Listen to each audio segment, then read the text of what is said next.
Le gouvernement éthiopien a affirmé que ses forces armées ont fait de grands progrès contre le groupe rebelle du Front populaire de libération du Tigré dans des zones clés du pays.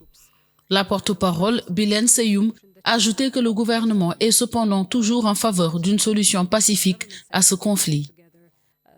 Les forces armées éthiopiennes ont lancé une contre-offensive contre l'organisation terroriste et le Premier ministre la dirige maintenant depuis le front. Sa décision de rejoindre l'armée sur le champ de bataille ne signifie pas un changement par rapport à la position de principe du gouvernement en faveur d'une solution pacifique à ce conflit. Sa décision a considérablement remonté le moral des troupes et encouragé le peuple éthiopien à s'unir, à résister et à repousser la menace de l'organisation terroriste. Rien qu'au cours des derniers jours, de grands progrès ont été réalisés pour forcer le TPLF à renoncer à l'occupation de zones clés.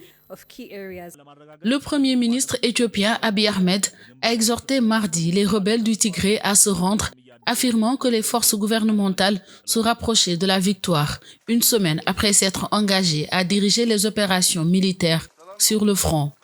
La vidéo de mardi est la dernière d'une série montrant Abiy Ahmed en uniforme avec des soldats dans ce qui semble être la région d'Afar, théâtre de combat ces dernières semaines. Les rebelles tigréens tentent de prendre le contrôle d'une route stratégique reliant Djibouti à la capitale éthiopienne Addis Abeba.